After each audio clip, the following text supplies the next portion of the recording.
सब कुछ शुरू होता है एक वीआईपी डिलीवरी रूम में, जहां एक औरत डिलीवरी के लिए रेडी बैठी होती है, हाथ में मैगजीन पकड़े हुए, बिल्कुल चिल वाइब में। लेकिन थोड़ी देर बाद उसका पेशेंस खत्म हो जाता है और वो गुस्से में नर्स पे चिल्लाती है, जल्दी इस बच्चे को बाहर निकालो, और फिर भी मैगजीन पढ़ती रहती है। तभी एक जोरदार बच्चे की क्राई सुनाई देती है और एक स्टाफ मेंबर भागता हुआ आता है मिस लियू को कंग्रेचुलेट करने। फिर सब लोग मिस्टर लियू को बधाइयां देने लगते हैं और वो भी सबको धन्यवाद करता है। मिस्टर लियू एक मेड से पूछता है, शिकवान कहाँ है? मेड बताती है कि यंग मास्टर को अर्थ पर कुछ जरूरी काम था। ये सुनकर बच्चे का ग्रैंडफादर गुस्से से भड़क उठता है और अपने बेटे को कंप्लीट डेड बीट कहकर घर आता है। तभी डिलीवरी रूम के अंदर से एक अजीब सी स्क्रीम आती है, जिससे सब डर जाते हैं। मिस्टर लियू खड़े हो जाते हैं और पूछते हैं, वहां अंदर क्या हो रहा है? अंदर उस समय माँ सामने चमकती ब्राइट लाइट देखकर शॉक में आ जाती है। ग्रैंडफादर और उसके आदमी जैसे ही अंदर जाते हैं, सब वहीं फ्रीज हो जाते हैं। वो तेज रोशनी एक न्यू बॉर्न से आ रही होती है, जो पूरे येलो लाइटनिंग से घिरा होता है और जैसे उसे मजा आ रहा हो। बेबी सोचता है, किसे पता था कि एक कॉमनर इस फैमिली में रीइंकारनेट होगा, और वो भी सीधे डिवाइन सेंस के साथ जागेगा। एकदम से उसके सामने सिस्टम स्क्रीन खुलती है, बता रही होती है कि उसकी lightning type divine sense activate हो चुकी है, वो भी सी लेवल पावर के साथ। ग्रैंडफादर तो पूरी तरह स्टन्ड रह जाता है। उसका पोता वो पावर लेकर पैदा हुआ है जो वो खुद पूरी जिंदगी में नहीं पा सका। अपनी छड़ी गिराते हुए ग्रैंडफादर जोश में चिल्लाता है, ये तो अनपैरेलल्ड इनेट डिवाइन सेंस है। फिर वो अपने पोते को गोद में उठाकर खुश होकर कहता है, लियू क्लैन ने आखिरकार एक once in a generation genius पैदा किया है। लेकिन अंदर से बेबी कुछ और सोच रहा होता है, अब मैं इस चांस का पूरा यूज करूंगा, इस क्लैन से सब कुछ छीन लूंगा और अपने उस घटिया बाप को दोबारा रीइंकारनेट तक नहीं होने दूंगा। मेड्स आपस में बातें कर रही होती हैं। यंग मास्टर तो मुस्कुरा रहा है, रोया तक नहीं। ये तो नोबल डेस्टिनी की निशानी है। एल्डर कहता है कि अब पूरे क्लैन की ताकत से इस बच्चे को पाला जाएगा। वही बेबी, जो हमारा मेन प्रोटैगनिस्ट है, सोचता है, पिछले 6 महीने जब से उस घटिया इंसान ने मुझे खत्म किया था, बस जैसे एक सपना था। रीइंकारनेट हुए 1 महीने बाद उसकी माँ को उसकी मेड एक खास टॉनिक देती है और जैसे ही वो पीती है, उसके पूरे शरीर से एक जबरदस्त गोल्डन लाइट निकलने लगती है। बेबी को एक एक्सेलरेटेड ग्रोथ एबिलिटी मिलती है और वो सिर्फ एम्ब्रियो रहते हुए डी लेवल तक पहुंच जाता है। वो सोचता है, कॉमनर्स कभी भी क्लैंस की पावर को मैच नहीं कर सकते, लेकिन मैं तो पहले ही उस लेवल तक पहुंच गया हूं जिसके लिए लोग अपनी जान तक रिस्क में डालते हैं। लेकिन हमारा एमसी सोचता है, ये कैसी एबिलिटी है, क्योंकि कहीं भी एक्सेलरेटेड ग्रोथ का कोई रिकॉर्ड नहीं है। 2 महीने बाद उसे एक अब्जॉर्प्शन क्राइसिस का सामना करना पड़ा, जो ओरिजिनल एम्ब्रियो से जुड़ा हुआ था। लेकिन उसी के साथ उसे एक रिवॉर्ड भी मिला। उसने अपनी एक्सेलरेटेड ग्रोथ एबिलिटी का यूज करके उस ओरिजिनल एम्ब्रियो को निगल लिया और उसकी innate lightning type divine sense भी हासिल कर ली। अब वो काफी एक्साइटेड होता है, क्योंकि उसे लाइटनिंग टाइप डिवाइन सेंस मिली है, जो कि सबसे रेयर एलिमेंटल एबिलिटीज में से एक मानी जाती। प्रोटोगोनिस्ट सोचता है कि वो फैमिली के बेस्ट रिसोर्सेज को यूज करके खुद को और ज्यादा पावरफुल बनाएगा। 3 महीने के अंदर उसकी लाइटनिंग टाइप डिवाइन सेंस पहले से ही अंतरिम स्टेज तक पहुंच जाती है। अब सीन कट होता है उसके माँ के बेडरूम में, जहां जमीन पर हाई हील्स और विमेन्स अंडरवेयर फैले हुए हैं।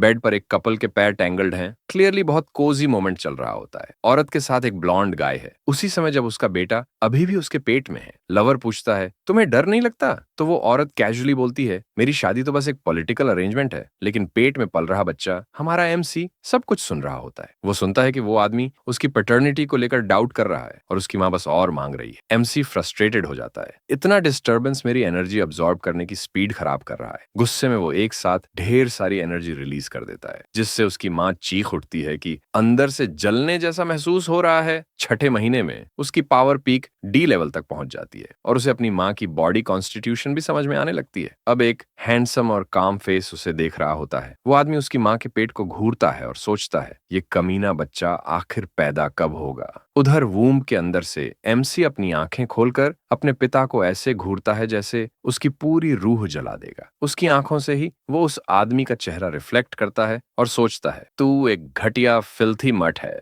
अब फ्लैशबैक शुरू होता है। हम देखते हैं एमसी का पास्ट लाइफ, जहां किसी ने उसे वार्निंग दी थी कुछ भयानक मॉन्स्टर्स के बारे में। उसका एक घायल साथी उसे कहता है, ब्रदर लियू जल्दी यहाँ से भागो, लेकिन वो वहीं खड़ा होकर सब देखता रहता है। उसका दोस्त मदद के लिए चिल्लाता है, लेकिन वो हिलता तक नहीं। अंत में उसका दोस्त एक डरावने घिनौने मॉन्स्टर द्वारा खा लिया जाता है और एमसी सिर्फ तमाशा देखता रहता है। फिर वही ट्रेटर एक विकेट सी स्माइल के साथ अपने आदमियों को कहता है, इस बीस्ट को खिला दो ताकि इसका स्पिरिट कोर बन सके। वो आदमी खतरनाक और मजाक उड़ाने वाले अंदाज में मुस्कुराता है, जैसे उसे अपनी विक्टिम की हार से बहुत मजा आ रहा हो। उसी मोमेंट में वो यंग मैन देखता है कि एक जायंट स्पाइक उसकी तरफ आ रही है, उसे छलनी करने के लिए रेडी है। उसका पुराना कंपेनियन बिना किसी मर्सी के उसे एक भारी सी ब्रांच से इम्पेल कर देता है और उसे हवा में उठा देता है। प्रोटैगनिस्ट अपने चेस्ट की वूंड को देखता है, पूरा शॉक में होता है ये बिट्रेयल देखकर। वो स्कमबैग जोर जोर से हंसने लगता है, अपने दुश्मन के पैथेटिक मोमेंट को मॉक करता है। कहता है यही होता है जब कोई खुद को ज्यादा स्ट्रांग समझने लगे। जैसे ही उसे फेंका जाता है वो यंग मैन चिल्लाता है, तूने मुझे धोखा दिया सिर्फ उन बीस्ट्स को खिलाने के लिए। मरते वक्त उसकी सिर्फ एक चिंता होती है, उसकी छोटी बहनों का क्या होगा। उसे याद आता है जब उसने अपनी बहन को अलविदा कहा था, ये वादा करते हुए कि वो जल्दी वापस आएगा। उसके बाद हम देखते हैं पास्ट सेल्फ को, जो एक वेपन पकड़कर मिशन के लिए निकलने की तैयारी करता है। जैसे ही डोर बंद होता है, तीनों छोटी बच्चियां अकेली रह जाती हैं, अपने भाई का इंतजार करते हुए। मून की तरफ विंडो से देखते हुए वो सोचती हैं, भैया कब वापस आएगा। अब वापस प्रेजेंट में वूम के अंदर वो फीटस रेज से भर जाता है और कसम खाता है कि जिसने उसे अपनी बहनों से अलग किया है उससे वो जरूर बदला लेगा। अपनी पावर को गैदर करके फीटस अपने बाप को पंच मारने की तैयारी करता है और फिर छोटा सा बच्चा एक सॉलिड पंच ट्रेटर के फेस पर जड़ देता है, जो पूरी तरह सरप्राइज हो जाता है। उस ब्लो की इंपैक्ट से वो आदमी दूर जा गिरता है और उसकी मां हैरान हो जाती है, ये पेट में से किसने मुझे किक मारी। बॉय का पिता जमीन पर गिरा पड़ा होता है, इमेंस पेन, और समझ नहीं पाता कि आखिर हुआ क्या। महिला गुस्से में कहती है, ये कमीना तो अभी प्रॉपरली पैदा भी नहीं हुआ और अभी से एटीट्यूड दिखा रहा है। ग्रैंडफादर तुरंत नर्स को ऑर्डर देता है, जाकर देखो अंदर क्या हो रहा है। एक स्टाफ मेंबर बताती है कि यंग मास्टर की टैलेंट एक्स्ट्रॉर्डिनरी है, इसलिए उसका डेवलपमेंट एक्सेलरेटेड हो रहा है। फिर वो चौंक कर कहती है, बच्चा अब पैदा होने वाला है, माँ की हालत लेबर में जा चुकी है। बॉय सोचता है, रीइंकार्नेशन से पहले मेरी लिमिट पीक डीडी लेवल थी और अब मैं ब्रेक थ्रू के इतना करीब हूँ। मदर इतनी दर्द में होती है कि चिल्ला उठती है, जल्दी से बेस्ट डिलीवरी टीम को बुलाओ। जब वो 1 महीने का हुआ तो ल्यू फैमिली ने एक ग्रैंड सेलिब्रेशन बैंक्वेट रखा। सादर्न जॉ की कई बड़ी फैमिलीज वहां पहुंचती हैं, ढेर सारे गिफ्ट्स लेकर न्यूबॉर्न को सेलिब्रेट करने। पार्टी के दौरान ग्रैंडफादर एक मेड के साथ बैठकर वायोलिन परफॉर्मेंस देख रहा होता है। उधर हमारा 1 मंथ ओल्ड प्रोटैगनिस्ट आराम से एक मेड की गोद में सो रहा होता है, पूरा शांत। एक गेस्ट मास्टर ल्यू को कंग्रेचुलेट करता है कि उन्हें ग्रैंडसन हुआ है, लेकिन एल्डर कुछ खोया खोया सा लगता है। एक गेस्ट बच्चे के पिता को कंग्रेचुलेट करता है, लेकिन उसी वक्त बेबी गुस्से से उस आदमी को घूर रहा होता है जिसने उसे पास्ट लाइफ में धोखा दिया था। उसे देखते ही उसकी रेज जाग जाती है, यही वो इंसान था जिसने उसे उसकी बहनों से अलग किया था। और बेबी वहीं उसी वक्त रिवेंज की कसम खा लेता है। उसकी यादों में उसकी छोटी बहनें एक्साइटेड थीं एक जायंट बर्थडे केक को देखकर। पास्ट लाइफ में वो ब्रदर चेन से फोन पर बात कर रहा होता है, जो कंप्लेन कर रहा होता है कि वो मिशन के लिए लेट हो गया है।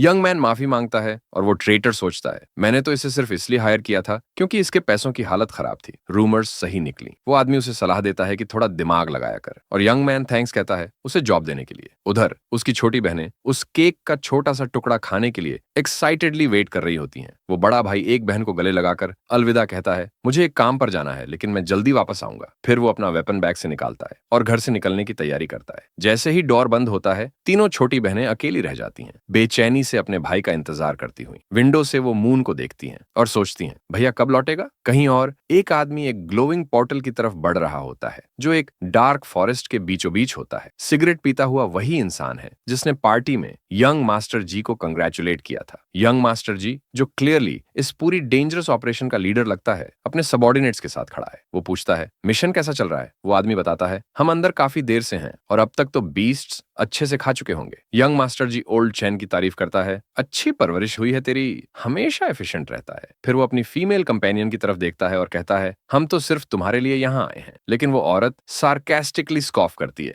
तू भी बस जी फैमिली का एक और लो लाइफ है जो ऊपर चढ़ने की कोशिश कर रहा है। फिर ये सारा ट्रेटर ग्रुप उस पोर्टल की तरफ बढ़ता है, उस सुनसान जगह को छोड़ने के लिए। उधर हमारा हीरो का एक साथी उसे वार्न करता है, एक बहुत ही पावरफुल बीस्ट पास ही है। यंग मास्टर जी को यह सुनकर शॉक लगता है, अभी तक कोई जिंदा है, उसे तो और फूड चाहिए होता है अपनी मेडिसिन के लिए। ओल्ड चेन कहता है, मुझे समझ नहीं आ रहा ये कैसे पॉसिबल है, वो सब तो बस डी लेवल सोल्जर्स थे। तभी एक तेज सी लाउड साउंड पूरे एरिया में गूंजती है और पूरा ग्रुप उसी डायरेक्शन में देखने लगता है। ग्रुप का लीडर सीरियस एक्सप्रेशन के साथ पूरी सिचुएशन को असेस करता है। थोड़ी ही देर में वो देखते हैं कि एक बीस्ट के पैर पर एक फ्रेश वुंड है। वो मॉन्स्टर फिर घूरता है हमारे हीरो की तरफ, जो अकेला उस सुनसान जगह के बीचों बीच खड़ा होता है। थकावट और चोटों के बावजूद वो यंग मैन मजबूती से खड़ा रहता है, आखिरी लड़ाई के लिए रेडी। उसी मोमेंट में एक ट्रेटर धीरे धीरे उसकी तरफ बढ़ता है। यंग मास्टर जी गुस्से से पूछता है, ये क्या चीज थी जिसने मेरी बीस्ट को चोट पहुंचाई। जैसे ही वो सर्वाइवर को देखता है, यंग मास्टर जी हैरान होकर कहता है, ये चेन। यंग मैन घूमकर ब्रदर चेन को पुकारता है, पूरी तरह कंफ्यूज्ड होता है कि ये सब हो क्या रहा है। ये चेन का दोस्त पूछता है, क्या तुम रीइंफोर्समेंट्स लाए हो? जबकि दुश्मन वहां से भागने लगते हैं। अब वापस प्रेजेंट में वूम्ब के अंदर हमारा बेबी वहीं कसम खाता है कि ये डीप ब्लड फ्यूड अब यहीं खत्म होगा। वो अपने हाथ फैलाता है और टिपिकल बेबी की तरह आवाजें निकालता है, सीधा उस ट्रेटर की तरफ जो उसे ध्यान से देख रहा होता है। वो आदमी हक्का बक्का रह जाता है, अटकते हुए बोलता है, ये बच्चा मुझसे चाहता क्या है? बेबी का पिता प्राउडली कहता है, मेरा बेटा चाहता है कि तुम उसे अपनी गोद में उठाओ, ये तुम्हारे लिए सबसे बड़ा ऑनर है। वो उसे उठाता है और थैंक करता है, जैसे उसे कोई रिवॉर्ड मिल गया हो। और छोटा बच्चा ड्रामा करते हुए रोने का नाटक करता है, लेकिन जैसे ही वो आदमी उसे गोद में उठाता है, बच्चा येलो एनर्जी रिलीज करने लगता है। फिर वो अपनी लाइटनिंग टाइप पावर का इस्तेमाल करता है और उसे एक जबरदस्त शॉक देता है। ट्रेशियर दर्द से चीख उठता है क्योंकि पूरा इलेक्ट्रिक चार्ज उसके शरीर में दौड़ने लगता है। उस शॉक की वजह से उसका हाथ फिसलता है और बच्चा सीधा मैंशन की जमीन पर गिरता है। पार्टी में मौजूद महिलाएं चौंक कर उस तरफ देखने लगती हैं। म्यूजिशियंस भी शॉक में आकर अपना म्यूजिक रोक देते हैं। बॉय का ग्रैंडफादर सब कुछ सीरियस एक्सप्रेशन के साथ देख रहा होता है। पेरेंट्स भी उस मोमेंट को देखकर दंग रह जाते हैं कि ये क्या हो गया। जमीन पर गिरा हुआ छोटा प्रोटैगनिस्ट और वहीं खड़ा ओल्ड मैन रियलाइज करता है कि उससे बहुत बड़ी गलती हो गई है। बेबी जोर जोर से रोना शुरू कर देता है ताकि सबको लगे कि वो एक नॉर्मल बच्चा है। ट्रेशियर अब घबरा जाता है, डर के मारे उसके माथे पर पसीना टपकने लगता है। ग्रैंडफादर गुस्से से चिल्लाता है, तूने ल्यू फैमिली के ट्रेजर को जमीन पर गिरा दिया। वो डरपोक आदमी खुद को जमीन पर फेंक देता है, मैंने कुछ नहीं किया,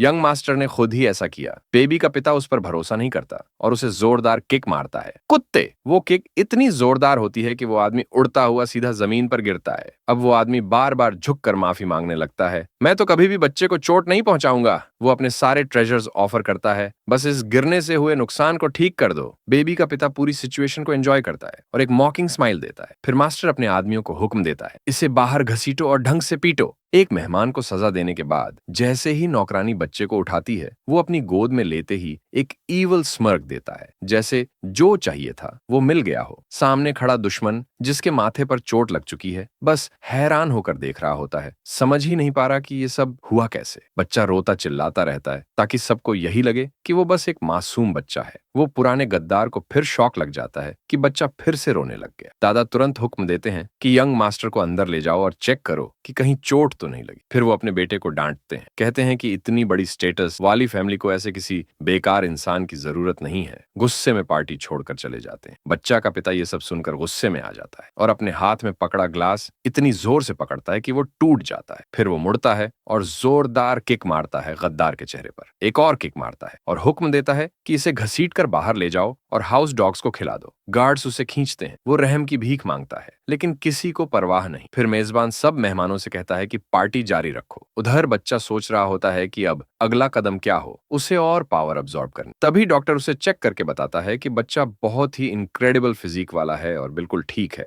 दादा जोर से हंसते हैं, खुश हैं कि उनका पोता बिल्कुल स्वस्थ है। लेकिन अब बच्चे के लिए सबसे जरूरी चीज है अपनी तीनों बहनों को ढूंढना जिन्हें वो पीछे छोड़ आया। उसे जल्दी से जल्दी बड़ा होना है ताकि उस औरत की एसेंस ले सके। फिर बच्चा दूध के लिए रोना शुरू कर देता है। डॉक्टर को बुलाया जाता है। दादा तुरंत हुक्म देते हैं कि बहू को बुलाओ ताकि वो बच्चे को दूध पिलाए और साथ में स्पिरिचुअल मेडिसिन भी ले। माँ थकी हुई है और शिकायत करती है कि अभी तो उसे दूध पिलाया था और अब वो पूरी तरह थक चुकी है। लेकिन घर का मुखिया कहता है कि ये सब क्लैन के भविष्य और बेटे की भलाई के लिए जरूरी है। मजबूरी में वो अपना कोट उतारती है और फिर से दूध पिलाने के लिए तैयार होती है। बच्चा मुंह खोलकर रोता है, इंतजार करता है कि माँ उसे दूध पिलाए। माँ उसे गोद में लेती है, उसकी आंखें लाल हैं और जैसे ही वो बच्चे को दूध पिलाती है, शिकायत करती है कि ये छोटा शैतान बहुत जोर से दूध पी रहा है। ये देखकर दादा हुक्म देते हैं कि बहू को टॉनिक सूप दिया जाए ताकि उसकी ताकत वापस आए। कुछ देर बाद बच्चा अपनी माँ के साथ हॉट स्प्रिंग में नहा रहा होता है। माँ शिकायत करती है कि ये बहुत देर से सकिंग कर रहा है और पूछती है कि क्या वो उसका पिछला जन्म का कोई कर्ज चुका रही है। 3 महीने बीत जाते। अब बच्चा पूरे घर में रेंगता फिर रहा है और उसकी पावर अब सी लेवल तक पहुंच चुकी है। अपनी पिछली जिंदगी में उसे एलिमेंट्री डी लेवल से इंटरमीडिएट तक पहुंचने में 1 साल लग गया था। तब वो कई खतरनाक पोर्टल मिशंस में हिस्सा लेता था और कई बार बुरी तरह घायल भी हुआ था। लेकिन इस बार तो उसने सिर्फ दूध पीकर 3 महीनों में एलिमेंट्री सी लेवल से इंटरमीडिएट तक की एडवांसमेंट कर ली है। फैमिली डिनर के दौरान बच्चा रेंगते हुए मेन टेबल की तरफ बढ़ता है। दादा गुस्से से चिल्लाते हैं कि कौन बेवकूफ यंग मास्टर का ध्यान नहीं रख रहा जो वो ऐसे घूम रहा है। नौकरानी माफी मांगती है और कहती है कि बच्चा इतना तेज रेंगता है कि वो पकड़ ही नहीं पाती। बच्चे का पिता मजाक करता है कि लगता है इसे फिर दूध चाहिए। माँ पूरी तरह थकी हुई लग रही होती है और कहती है कि ये पिछले 3 महीने से उसके सीने पर ही बैठा है, उसे अब ब्रेक चाहिए। लेकिन बच्चा सोच रहा होता है कि उसके पास टाइम बर्बाद करने का लग्जरी नहीं है, उसे और भी ताकतवर बनना है। सबके हैरान होने के लिए बच्चा पहली बार खुद से खड़ा हो जाता है। दादा और बटलर उसे देखकर पूरी तरह शॉक में आ जाते हैं। फिर वो माँ की तरफ चलना शुरू करता है और माँ हैरानी से उसे देख रही होती है। वो झपट कर माँ पर कूद जाता है और माँ चिल्लाती है कि कम से कम उसे खाना तो खा लेने दे। नौकरानी हैरानी से कहती है कि यंग मास्टर तो खुद से चल रहा है। बटलर भी बोलता है कि उसका सेलेस्टियल कॉन्स्टिट्यूशन है और उसका विकास असाधारण है।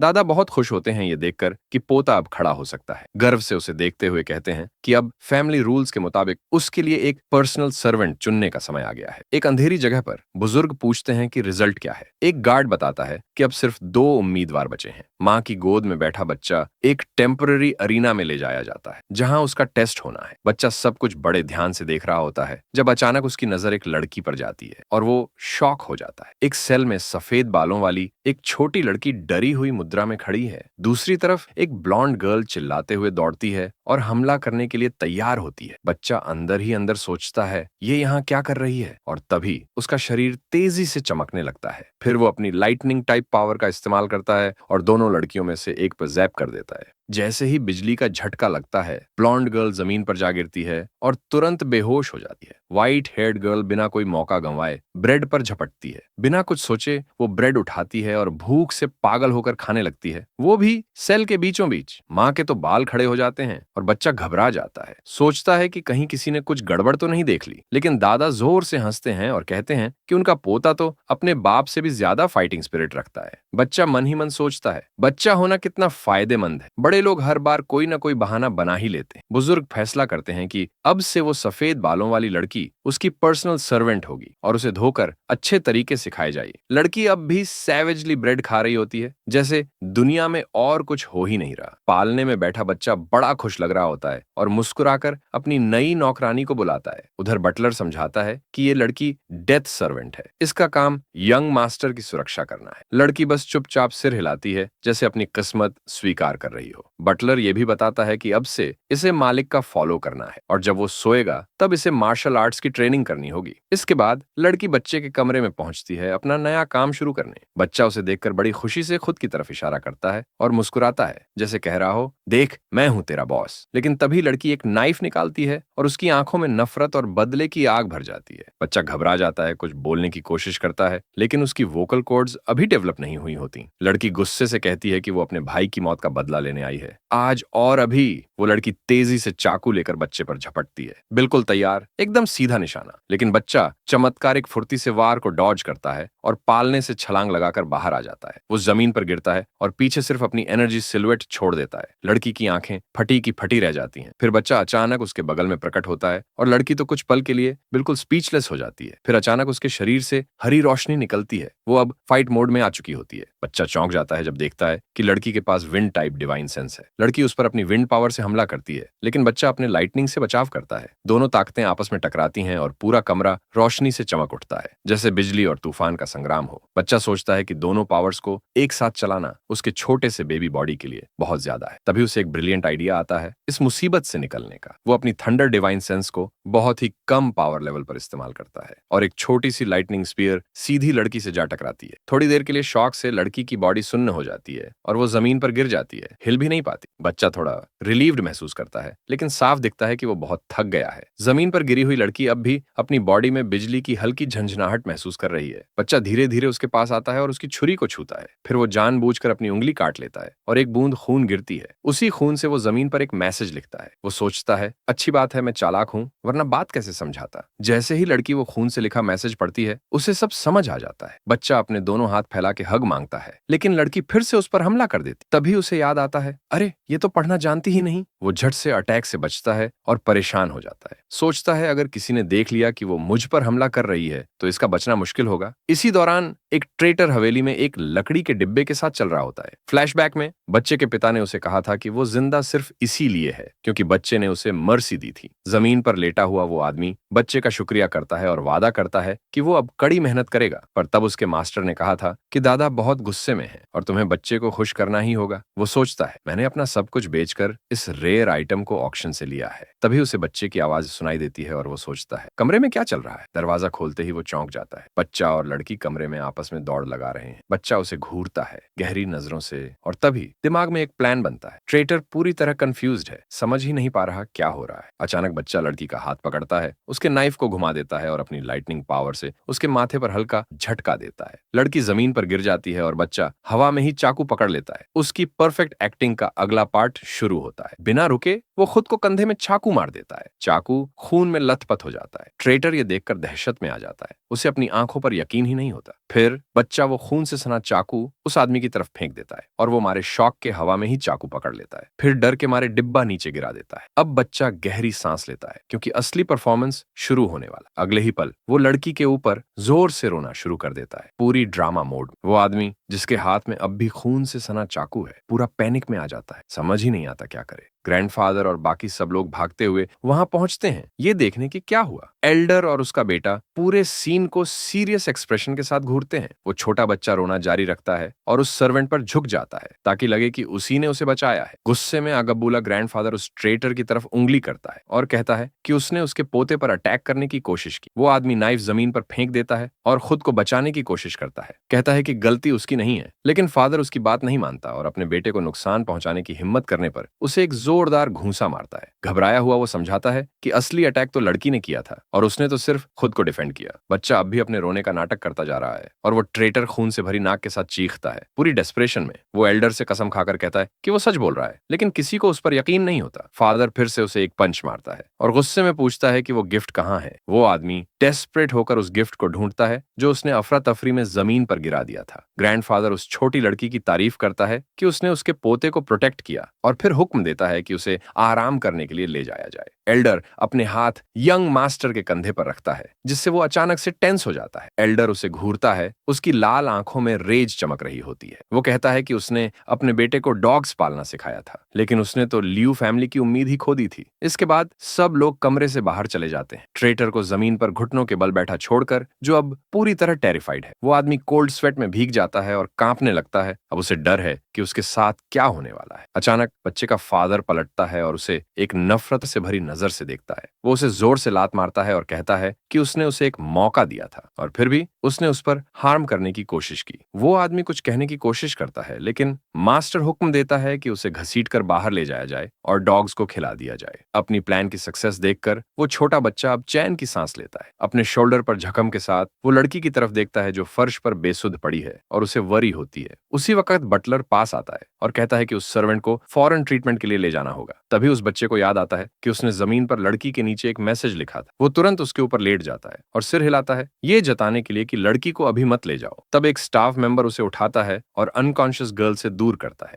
बटलर उसे वापस क्रिब में सुला देता है, लेकिन बच्चा अंदर से काफी परेशान दिख रहा होता है। जैसे ही वो देखता है कि वो आदमी अब सर्वेंट लड़की को उठाने वाला है, वो सोचता है क्या इसे एक इलेक्ट्रिक शॉक देकर बेहोश कर दूं। तभी उसे एक नया आइडिया आता है और वो मेड की तरफ देखता है, एक नए प्लान के साथ। स्टाफ मेंबर लड़की को उठाता है और बेडरूम की जमीन पर खून का एक पूल रह जाता है। प्रोटैगनिस्ट को शॉक लगता है ये देखकर कि वो लड़की सच में इंजर्ड है। उसके कपड़ों पर खून के स्टेन्स देखकर बटलर भी हैरान रह जाता है। छोटा बच्चा पूरी तरह कंफ्यूज है, उसे समझ ही नहीं आता कि उसे चोट कैसे लग गई। फिर वो उसे बाहर ले जाता है और हुक्म देता है कि यंग मास्टर का कमरा साफ किया जाए। अब बच्चा क्रिब में अकेला है, चैन की सांस लेता है, लेकिन मन में सोचता है कि ये सब चल क्या रहा है। फिर वो सोच को एक तरफ रख देता है क्योंकि अभी उसके पास और जरूरी काम है। वो झट से क्रिब से बाहर कूदता है, तैयार अपने अगले प्लान के लिए। दूसरी तरफ एक मैसेज रूम में उसकी माँ के लिए एक स्पेशल तेल तैयार किया जा रहा होता है। फिर माँ को एक हाउसमेट से आरामदायक पीठ की मसाज मिल रही होती है। उसकी माँ पूरी तरह रिलैक्स्ड होती है, अपने पीस के उस एक पल का मजा ले रही होती है। लेकिन वो ट्रैंक्विलिटी टूट जाती है जब बच्चा अचानक दूध के लिए आवाज लगाता है, जिससे वो चौंक जाती है। वो उसके पास रेंगते हुए आता है और माँ शिकायत करती है कि ये फिर से आ गया। अपनी बड़ी सी भूख के साथ बच्चा दूध पीना शुरू करता है और माँ फिर बोल पड़ती है, अब कब तक ऐसे ही पीता रहेगा। लेकिन बच्चे को जल्दी ग्रो करना है ताकि वो बोल सके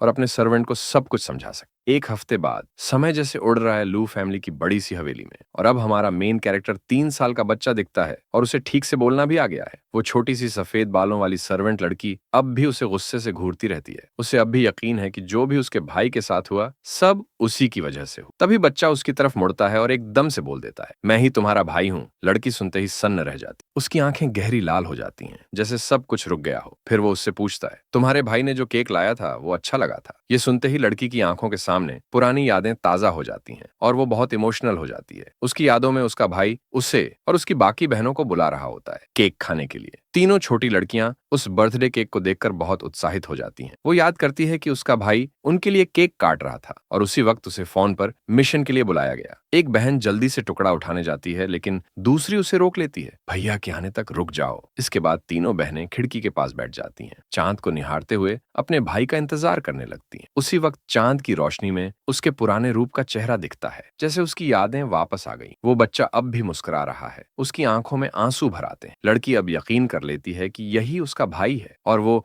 जमीन पर गिरकर जोर जोर से रोने लगती है। बच्चा जल्दी से उसका मुंह बंद करता है ताकि कोई सुन न ले। अपनी छोटी सी हथेली से वो उसकी आवाज दबाने की कोशिश करता है। फिर लड़की उसे कसकर गले लगा लेती है। उसमें एक साथ राहत और खुशी का तूफान उमड़ आता है। रोते हुए वो पूछती है, क्या सच में तू ही मेरा भाई है? लेकिन गले इतनी जोर से लगाती है कि बच्चा बोल पड़ता है, मेरा दम घुट रहा है। लड़की उसे छोड़ देती है और बच्चा थोड़ा हांफते हुए अपनी सांसें संभालता है। थोड़ा संभल कर वो सीरियस हो जाता है और अपनी बहन की आंखों में देखते हुए सवाल करता है, तू यहाँ कैसे पहुंची और बाकी बहनें कहाँ हैं? बहुत सारे सवालों से लड़की घबरा जाती है और कहती है, भैया जरा धीरे पूछो ना। फिर दोनों शांत हो जाते हैं और सब कुछ बताने के लिए तैयार हो जाते हैं। लड़की बताती है कि जिस दिन भैया मिशन पर गए वो फिर कभी वापस नहीं आए। फ्लैशबैक में तीनों भूखी बहनें केक को देखती रहती हैं। एक बहन सोचती है, भैया इतने देर क्यों कर रहे हैं? सबसे छोटी बहन पूछती है, क्या उन्होंने हमें छोड़ दिया क्योंकि वो कभी इतनी देर तक नहीं गए थे? तभी यी उन्हें ढूंढने निकलती है और हेडक्वार्टर्स पहुंचती है, जहां उसे उनके डिसअपीयरेंस के बारे में पता चलता है। वहां वो देखती है कि एक हंटर की वाइफ गुस्से में ट्रेटर पर चिल्ला रही है क्योंकि उसका पति भी गायब हो गया है। लेकिन वो आदमी बदतमीजी से उसे पागल कहता है और जोर से धक्का देता है। तभी एक और हंटर आता है और बताता है कि वो आदमी यंग मास्टर ल्यू और बाकी टीम के साथ पोर्टल में गया था। उसी पर लड़की को समझ में आ जाता है कि यही आदमी सब कुछ के पीछे है। वो गद्दार बस चुपचाप खड़ा रहता है, चेहरे पर चिढ़ और बोरियत साफ झलक रही होती है और एक हाथ में सिगरेट लेकर आराम से पी रहा होता है। फिर वो अचानक अपनी फायर पावर छोड़ता है और सामने वाले पर अटैक करने के लिए तैयार हो जाता है। एक तेज फायरबॉल उड़ती है उस आदमी की तरफ, जो डर के मारे हिल तक नहीं पा रहा। वो सीधा उस आग का शिकार हो जाता है और उसकी पूरी बॉडी जलती हुई लपट्टों में घिर जाती है। वो बंदा जमीन पर गिर जाता है, पूरी तरह हार चुका। गद्दार सबको चेतावनी देता है, यंग मास्टर के बारे में अफवाह फैलाना बेवकूफी है क्योंकि वो मिशन बहुत हाई रिस्क था। हमारा लड़का बोलता है, इसने जो धोखा दिया उसका तो अंजाम मिल गया, लेकिन बाकी लड़कियां कहाँ हैं? ये सुनते ही छोटी लड़की का चेहरा डर और बेचैनी से भर जाता है। वो फिर से जोर जोर से रोने लगती है, जिससे उसका भाई पूरी तरह कंफ्यूज्ड हो जाता है। बहन की सडन रिएक्शन देखकर वो घबरा जाता है और पूछता है, बताओ ना उनको क्या हुआ?